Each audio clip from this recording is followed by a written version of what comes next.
cinema essa capacidade de me fazer enxergar as coisas de uma maneira mais ampla. Eu amo documentário, assim, amo documentários e o que eu aprendi do mundo vendo documentários numa sala de cinema escura foi como se eu já tivesse viajado o mundo inteiro. Eu sempre amei escrever, sempre amei ler, sempre amei ver filmes. E aí eu comecei a pensar, jornalismo acho que é uma boa base pra mim, porque eu posso ou ir na época eu queria trabalhar com moda, acredite. Eu já quis trabalhar com moda, queria ir pra Nova York, trabalhar na Vogue, em revista. Só que aí, uma coisa que eu fui percebendo foi que eu amava cinema, porque eu passei a minha vida inteira vendo filmes, alugando filmes na locadora, meus pais também. Então foi uma coisa muito dentro, assim, de mim, sabe? Esse amor por cinema. E aí, quando eu decidi jornalismo, eu meio que uni já pensando em trabalhar com arte, sabe? Assim. Aí, em 2014, eu entrei para assessoria de imprensa no Sesc, que aí eu comecei a entrar mais pro jornalismo cultural mesmo, que é o que eu queria fazer desde o início. Então, o Sesc é uma empresa maravilhosa. Eu fiquei 2 anos lá no estágio. Durante o meu estágio, por um tempo do Sesc, eu escrevi e colaborava com um site de uma amiga, chamado Minha Sampa, da Júlia. E aí eu comecei em cabine de imprensa, de cinema. Porque eu nunca, assim, eu não lembro como que eu achei os contatos, eu procurava, assim, jornalista é complicado, né? A gente acha contato até onde não tem. E aí eu procurava, eu já tinha esse instinto, assim, de procurar, assim, contato. E aí eu encontrei, assim, assessorias de imprensa, tipo Universal, Warner, e comecei a ir pelo site da minha amiga. O que eu vou fazer agora? Eu não tinha percepção de nada, eu não tinha plano de carreira, eu não tinha sido efetivada. Ali começou o meu desafio, assim, de falar o que eu vou fazer. É cinema que eu quero trabalhar? É cinema. Meus pais me apoiaram desde o início, então foi uma coisa muito fácil de decidir. E eu criei o meu site, Cinematecando, que é o meu filho, assim, eu tenho muito orgulho. E eu criei do zero, literalmente, assim, tive a ajuda de pessoas incríveis que me ajudaram no layout, a fazer o design, a tudo. Eu comecei a pensar, vamos chamar colaboradores, pessoas que gostam de escrever, que queiram crescer, trabalhar na área. E aí foi que eu vi que, em conjunto, o site ia muito mais pra frente. Trabalhar de casa não é fácil, né?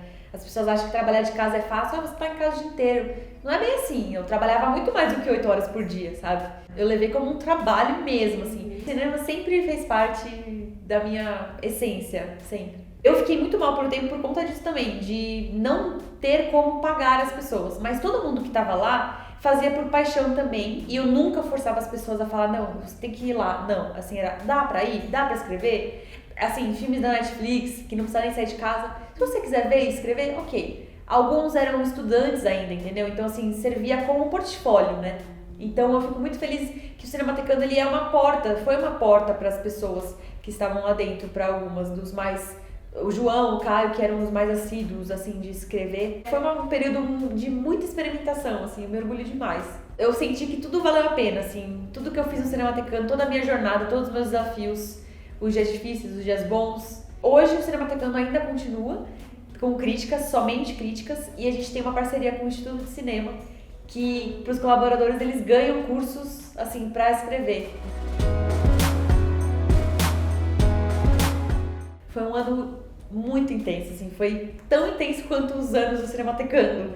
Porque não só a rotina muda de redação, como também viagem, sabe? Eu fui pro México, eu fui pra Austrália, vai ter mais viagem aí, é surreal. Fazer umas coisas que eu, assim, na área de cinema, de jornalismo cultural, é realmente um sonho realizado, assim, e eu valorizo demais cada cobertura. Por exemplo, festivais, a Mostra, eu cobri pela primeira vez, Festival de Curitiba, Festival de Vitória, eu cobri vários festivais já. E o Adoro Cinema, ele abre, assim, um espaço muito legal pra gente crescer lá. E como crítica, é uma realização escrever no maior site de cinema do Brasil. Por mais que você faça a mesma coisa, de ir em cabine de manhã, escrever à tarde, ir inventar à noite, muda, porque tem outras demandas dali do site, tem várias tarefas para fazer, entrevistas, mais entrevistas que eu fazia antes, óbvio, né, porque as portas abrem muito mais. Porque assim, lá não tem isso, você vai ver o filme e não interessa se é um Aladdin da vida, se é um filme coreano, você vai assistir de qualquer maneira. Isso é uma coisa também que me deixou muito mais preparada, porque eu não me senti, no Cinematecando eu cobria tudo, mas assim, era mais filmes mainstream, grandes. Claro que o filme brasileiro não sempre cobri, mas é com Adoro, com esses festivais independentes que eu cubro, eu conheço muito mais, assim, de cinema underground mesmo, sabe? De filmes maravilhosos, mas alguns mais difíceis de você engolir e analisar e falar, caramba, o que eu vou tirar daqui? Tem crítica que é complicada, assim, que demora umas horas aí pra sair. Mas tem crítica que eu faço até em meia hora, assim, sabe? É muito relativo. Se realmente ninguém lesse mais, por que as pessoas falariam tanto dos críticos? Crítica, pode ter crítica em vídeo, tem gente que faz crítica em vídeo, muitas pessoas fazem. Jornalistas, blogueiros, influencers, mas assim, a crítica na escrita, todo mundo ainda acaba se influenciando, sim. As pessoas leem New York Times, Variety, adoram cinema. As pessoas vão procurar a opinião das pessoas que escrevem. Eu acho que é besteira pensar que a crítica vai acabar, que vai ficar só o vídeo. Eu acho que não tem como, não importa. Acho que vão coexistir como já estão fazendo, assim. A crítica existe para todos os públicos, né? Quem gosta de ver, quem gosta de ler. Eu amo sentar pra escrever. Assim, você assiste o filme. Claro, tem filme que não vai te inspirar tanto, você vai ter que forçar ali pra sair uma mensagem, alguma coisa que eu acho que a magia da crítica é essa, você encontrar uma linha ali dentro do filme que é da sua cabeça, porque cada crítico tem uma visão, tem uma vivência. Então é muito legal fazer essa troca, inclusive, com críticos que falam assim, eu não vi isso que você viu. Eu não entendi isso. Então é muito legal você sentar e pensar, caramba, o que é o filme? Além da história, o que ele quer contar aqui, sabe? Então eu gosto muito dessa parte de analisar o filme, por isso que eu gosto mais de escrever do que falar, porque escrevendo eu consigo organizar meus pensamentos, sabe? E eu acho que o que não pode faltar é a sua identidade ali, sabe? Assim, porque tem crítica que eu não falo de fotografia, tem crítica que eu falo de fotografia, de trilha sonora, de iluminação, de tudo. Tem crítica que eu foco mais no roteiro, na história, no que ela me provocou. O filme é legal porque cada um te provoca uma coisa, sabe? Tem crítica que começa com uma frase do filme, que eu acho que sintetiza tudo, ou fala de uma cena, que não é spoiler. E é por isso que eu amo tanto a crítica, porque cada filme vai te provocar uma coisa diferente. Eu nunca desrespeito ninguém, nem nada, mas quando eu dou minha opinião é porque, se tá negativa, eu coloco bem argumentado, porque não pode, o crítico também não pode insultar o diretor, insultar a diretora, o ator, a atriz. Calma, né? Assim, é um trabalho, mas tem que, especialmente filmes brasileiros, pessoas que você pode entrevistar posteriormente, tem que analisar a obra e não quem tá por trás, ou nem, sabe? É o que tá ali que você viu na tela. Se você não gostou, fala o porquê. Por que te incomodou, sabe? Se é uma cena, se é o direcionamento, se é o enquadramento, coisa técnica. É uma linha bem tênue entre você analisar e desrespeitar, assim.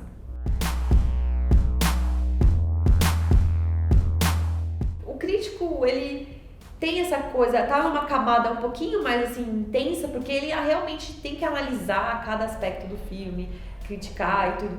O jornalista de cinema pode ser repórter, pode ser, né? Que é também o que eu faço. Eu também faço reportagem, também faço entrevista, também faço redação. Então, é isso. Eu acho que o jornalista de cinema é mais essa cobertura geral do cinema, né? E também de séries que estão cada vez mais dentro aí da cultura, né? É muito centrado em São Paulo e Rio de Janeiro. Especialmente São Paulo. Então, quem mora em Manaus, até em estados próximos daqui, não tem as oportunidades que eu tenho aqui em São Paulo. O que falta é a abertura dos espaços, sabe? É a abrangência da crítica no Brasil inteiro. Até porque a gente vê na sala de cinema, o que mais lança filme é aqui em São Paulo. Tem filme que não chega lá em Fortaleza. Mas eu acho que está cada vez mais crescendo a independência das mulheres na crítica.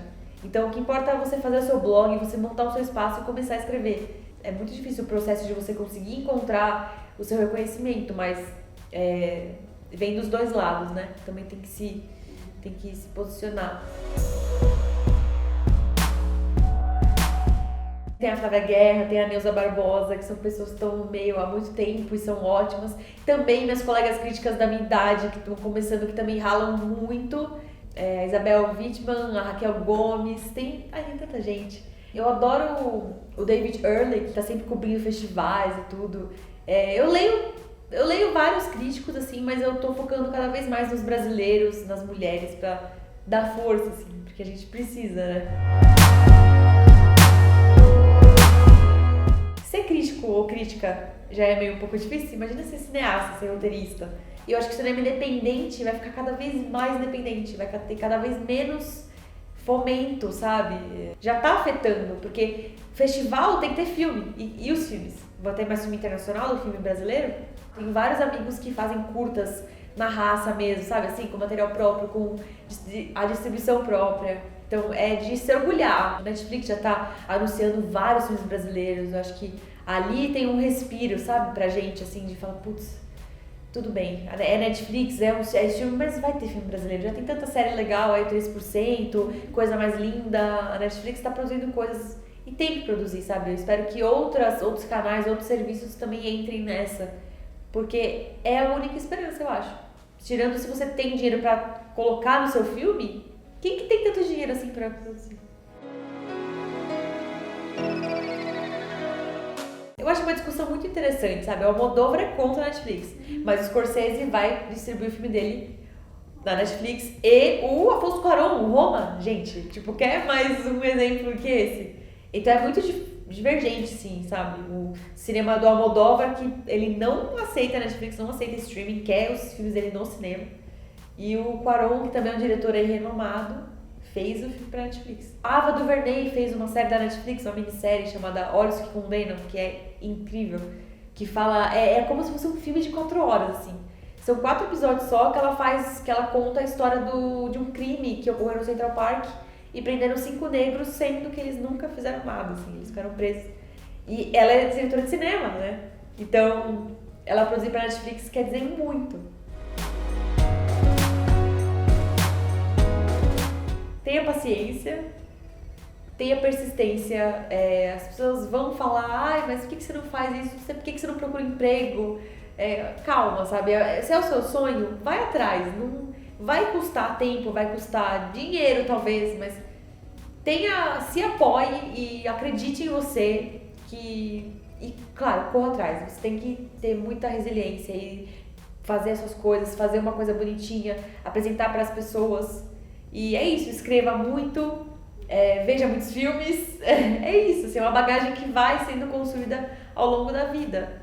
É isso, se você gosta de crítica, quer trabalhar com isso, comece escrevendo, não importa onde.